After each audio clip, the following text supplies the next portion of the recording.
ദേശീയ നഗര ശുചിത്വ സർവേയിൽ മികച്ച മുന്നേറ്റം നടത്തിയ നഗരസഭകളെ സംസ്ഥാന തലത്തിൽ ആദരിച്ച ശുചിത്വബേരിയിൽ ഗുരുവായൂർ നഗരസഭയ്ക്ക് ആദരവ്. തിരുവനന്തപുരം ടാഗോർ തിയേറ്ററിൽ നടന്ന ചടങ്ങ് തദ്ദേശ മന്ത്രി MP രാജേഷ് ഉദ്ഘാടനം ചെയ്തു.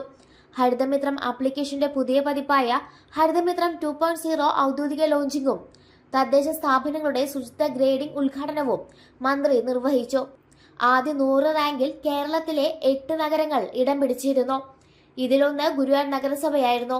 കൂടാതെ സംസ്ഥാനത്ത് ആദ്യമായി 23 നഗരസഭകൾക്ക് ഗാർബേജ് ഫ്രീ സിറ്റിംഗ് സ്റ്റാർ റേറ്റിംഗ് പദവി ലഭിച്ചതിലും ഗുരുവായൂർ ഉൾപ്പെട്ടിരുന്നു. സംസ്ഥാനത്ത് ആകെ 3 നഗരസഭകൾക്ക് ODF 2+ ലഭിച്ചപ്പോൾ അതിലൊന്ന് ഗുരുവായൂരായിരുന്നു.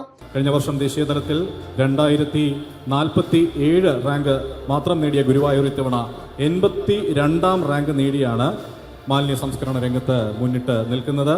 സംസ്ഥാന തലത്തിൽ 3ാം സ്ഥാനമാണ് ഗുരുവായൂർ നഗരസഭയ്ക്കുള്ളത്. ഇതോടൊപ്പം ODF++ സർട്ടിഫിക്കേഷനും GFC 1 സ്റ്റാർ റേറ്റിംഗും കരസ്ഥമാക്കി. നഗരസഭാ chairman M Krishnadas, vice chairperson Aneeshma Shanoj, standing committee അധ്യക്ഷരായ AM Shafeer, Shailaja Sudhan, Bindu Ajith Kumar, clean city manager Ashok Kumar, മുൻ clean city manager KS Lakshmanan, health ഇൻസ്പെക്ടർമാരായ ഹർഷിത്, രാഖി എന്നിവർ ചേർന്ന് മന്ത്രിയിൽ നിന്ന് ഉപഹാരം ഏറ്റുവാങ്ങി.